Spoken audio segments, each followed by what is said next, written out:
Ben Collins, great to have you on the channel. Great to be here. I feel like we've had Clarkson, Hammond and May on and off on the channel, we've had Tiffany Dell, and now we've got the Royal Flush. Yeah, well, I'm chasing after them in the wheel tracks. So yeah, we thought we'd have a chat with you about how your 2021 is going. So how's it going and what have you been up to? Well, actually, the start of this year has been fairly quiet by comparison to last year. So I was fairly busy with filming in and out of lockdown. I also wrote a book about Aston Martin, so that kept me busy. Cool. Couldn't visit all the libraries, so I fortunately managed to get all these books and archive material back to my house and just beaver away at that and get it out before Christmas. So that was a big mission. But yeah, just getting back into it now, getting into the filming, getting behind the wheel of some exciting cars and looking forward to seeing all the new products that are coming out this year. Cool. So we'll get on to the stuff you're doing here and now soon, but I'd like to go back to 2003. You started off as the Stig on Top Gear, so what got you into the show? I began off camera, I suppose, more or less in 2002 with Top Gear. Right. So it was my debut as the Black Stig. So I got the whole Darth Vader outfit on for a day. I think it was a Ford day with Top Gear for the magazine, and that's how I got started. So the magazine hired me to come in as the Stig. And that was kind of my introduction to the TV world, which began in 2003, and that was a whole different level. But it was an amazing thing to get started with. And then they decided to rebrand you into the white uniform? That's right, yeah, it was a big change. It was quite unexpected because I went along for an audition, met Andy Willman, the executive producer. I had really not really an idea who he was. I assumed the director was the person in charge of everything, and Andy turned up, and I just thought, okay. Clutching this sort of big bunch of papers and sort of shuffled along. And he threw me the keys to a car and did an assessment basically, and then I didn't hear from him, so I thought, well, that didn't go very well. But eventually I did hear a few months later that I landed this job, turned up, and they had a fresh set of glistening white overalls to step into, and that was how it began. What was the car that your audition was in?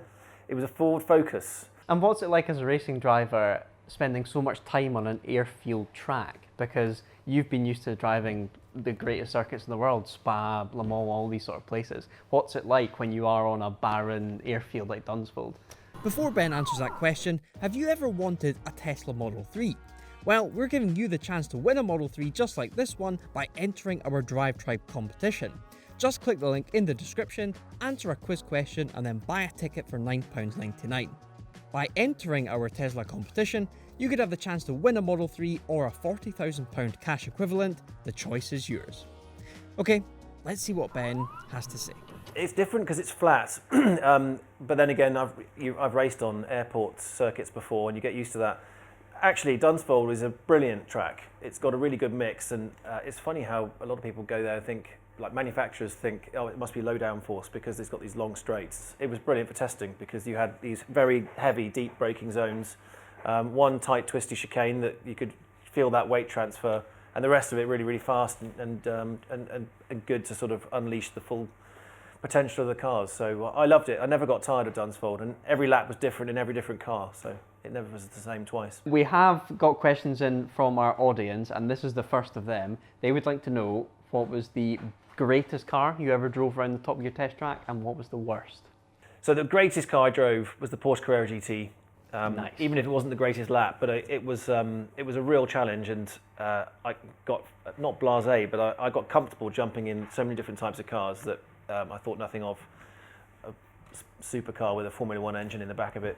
Sure. Went out in the GT and spun it, coming out of the chicane, and thought, right, okay, got that dialed now, and then spun it again. Okay, I don't have this dialed yet.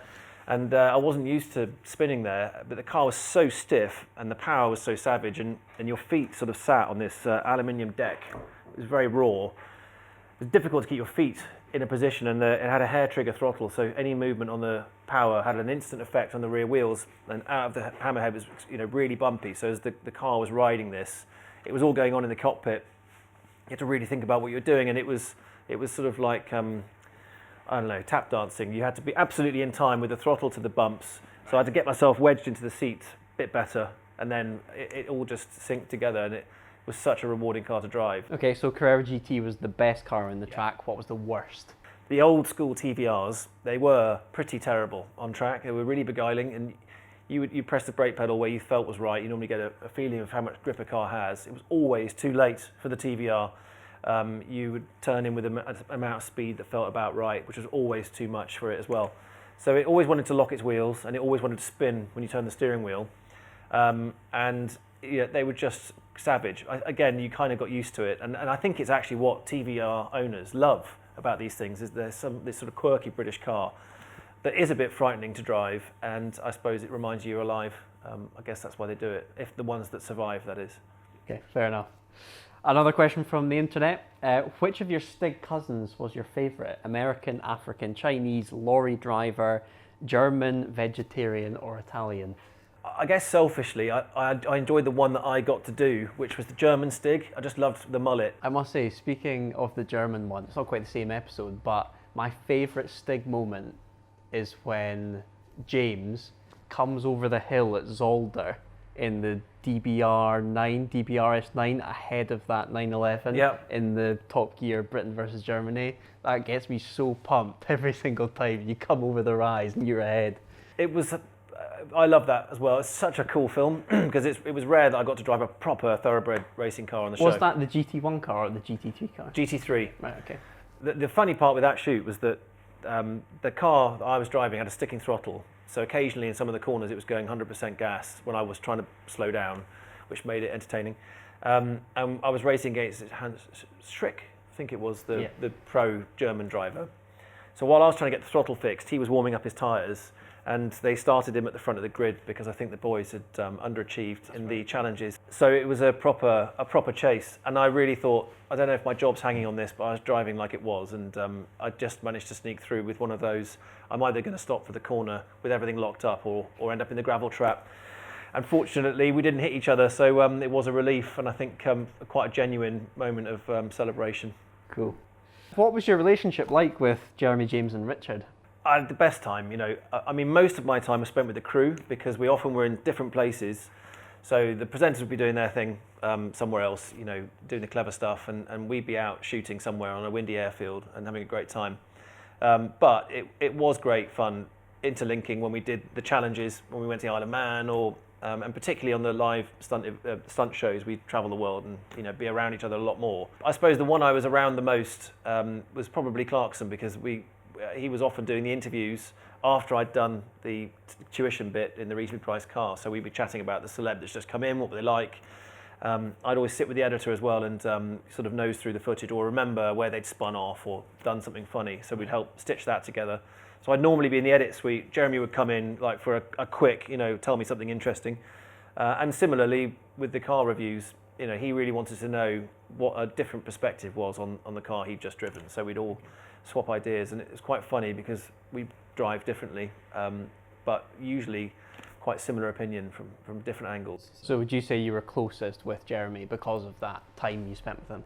I think all three, but I probably had more to do with Jezza, and you know, it's just a hilarious man. You know, of all the people you try and teach something to, I'm not sure it's possible to achieve that with Clarkson. It wasn't just me that struggled. There was a special forces guy tried to teach him how to shoot. He took over the lesson. Did the same thing to me when I was trying to teach them how to get around the Grand Prix track at Silverstone. He knew best, you know. Sure. But you know, that's what makes the show funny. And what's your relationship like with him now? Do you still keep in touch? I mean, occasionally I'm in touch, not very often. Last time I saw them, I think, was at Thruxton, which is a while ago. Actually, no, I saw Richard Hammond fairly recently, so it's usually at work. We bump into each other, and in between that, they're so busy that I guess they're off doing what they do. But hopefully, through the Drive Tribe, we'll do more stuff. Absolutely. So what made you leave the show in the end? I'd been at Top Gear a long time. I think by 2010, I'd way outstayed my forecast. I thought 2 years would be a good innings of someone who's on camera and trying to say a secret at the same time. And by 2008 actually, the rumourville of who is the Stig was just really gathering so much steam. We were constantly playing with Wikipedia to take my name out, put Damon Hill's name in. There was a video on YouTube which I'd done naively because I was asked to, speaking on camera with the Stig hat on, and people knew my voice. They were saying, that's Ben's voice. And then it came out, it was in the Radio Times. You know, they did unfortunately, the Beeb did a front page, who is the Stig, with my bio, you know, as the sort of giveaway. All of which put it, you know, really on, so many newspapers were running that story that I decided it was time to go. And so I sort of got ready for that, handed in my notice very sadly when it kind of dawned on me that the end was nigh, and yeah, I left at the end of that time, but at least it was, well, I'd hoped it would be on good terms. It was a bit tricky at first, but it ended up all well. Okay, cool. Another question from the internet. What cars do you currently own? I've got a 98 Wolf Defender Land Rover, ex-army thing. I love it because it's just a sort of complete pig of a car. It's just so basic. I love it. It's primal. It's got no beeps, no bongs. It's a great off-road car, and it's just fun. It's just really earthy to drive. And a Porsche 997 Turbo from 2006, the Gen 2, Nice. which is just a dream car. Always wanted to have, and kept waiting for the price to fall and to earn enough to get hold of one. So I've now got that, and it's manual transmission, which they don't really make anymore. It's all automatic. And again, that era, there was a bit more feeling in those cars, and I love the fact that you can feel the weight transfer. So yeah, good fun. So is there a current car that takes your fancy? Something out in the market right now? There's loads, and I haven't driven some of the tip-top hybrids, so I'm pretty excited about getting hold of some of those. Some of the new electric cars that are coming online. I'm really fascinated with the new Corvette and where that's going. So there's tons I want to get hold of, and hopefully we'll get a chance to do that pretty soon. And you've been running a stunt driving business for many years now. How does that whole business work? How do you get into the big blockbusters? Well, largely thanks to Top Gear, because that's what got me into filming in the first place. Well, actually, I did a car commercial, which was my first introduction to how you make a film. And then working with the boys, it was brilliant because we were sliding cars around, we were choreographing little car chases and stuff like that. And I thought the next natural progression was to go into film. So I got in touch with some of the stunt coordinators and managed to get through onto my first feature film, which was National Treasure 2. Nicolas Cage, I doubled him for a bit of it, but most of my time was in this pod car where I was sitting on the roof rack, basically, with all the driving controls, with him underneath, saying a Hail Mary, and whistling through London doing a high-speed car chase. So that was great. And then from there, went on to the Bond movies, which have just been epic. So they're completely different. TV, you've got, slim resources, you've got to do things very quickly and then get out. Whereas with the films, they take their time. They want that timeless shot. There's a lot of preparation, a lot of rehearsals and things. More cars they want to smash up, which is a no-no on telly. So it's a very different world, and I've loved adapting to that, learning how they put these things together, and all the technology that's now gone into how these cars can be blown up or flipped, and it's just great. And you're working with teams of people with bags of experience in all elements of making these movies. So you get to learn from the best, and yeah, it's a really fun thing. Very, very different to racing. Racing, you're so much on your own, and with a very simple objective, which is all-encompassing. With the stunts, it's a complete team goal, and I love it. It's great. So as you say, you've represented Nicolas Cage, Daniel Craig, Vin Diesel. What would you say has been the gnarliest stunt you've had to attempt being one of these guys? I don't know, I would say probably the first big car chase was the gnarliest, which was Quantum of Solace. So we were 3 months in Italy, chasing around Lake Garda, and we went up into the quarry as well, up at Carrara. That was because I'd never done anything like that before, where you're weaving in and out of oncoming traffic. We had trucks, the timing going down this hill on the wrong side of the road. We were going around these blind coves, and where you lost line of sight to what was coming. So we had to have the coordinator was up on high, looking down, calling timings on this truck coming up the hill, and everything was critical. I think it was 10 Aston Martin DBS cars, some of which had to be smashed up, some of which had to be kept pristine. Door ripped off. Watching the continuity guys, take a blade to the dashboard to make bullet hits. They were scraping rocks down the side of the car. It literally, it's like fingers down a chalkboard watching what they were doing, and beating with a sledgehammer into the panels. But at the end of it, you get this incredible thing you get to watch on the big screen and see what you did. But so much gets cut out. Kind of you wish there was another cut. But it was an amazing film to work on, massive buzz, and make some great friends. Skyfall was loved by the critics, and Quantum of Solace didn't go down as well. Does it matter to you when a film you've been involved in gets panned, or do you see the stunt as the stunt, and if that went well, you're happy?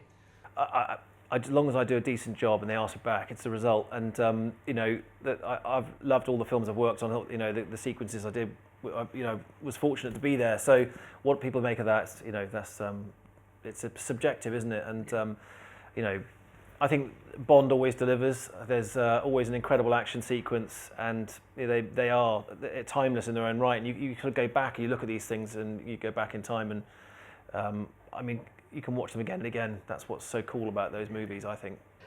So it's the 10th of March, 2021 right now. What have you got planned for the rest of the year? So waiting to see. So we're going to do some exciting shoots, I hope. So I'm really looking forward to that. I'm looking forward to get my hands on the new Mustang, the Mach-E. So I've been a passenger, so I was subjected to Ken Block's driving, as he, you know, we're all white knuckle in the back seat. So I'm really looking forward to actually getting a drive in that. I'm hopefully back out again in a few weeks in some of the new Ferraris, which is going to be exciting. So doing some track driving fairly soon, and yeah, getting back into some of the Hollywood chases that are bubbling up, because I think everybody's been so busy writing. Now it's time to put things in motion. So it's going to be a busy year when it gets going. Cool. Well, I look forward to having you on the channel again. Thank you for your time, and I hope everyone enjoyed those questions and answers. Thanks for having me. See you soon, guys.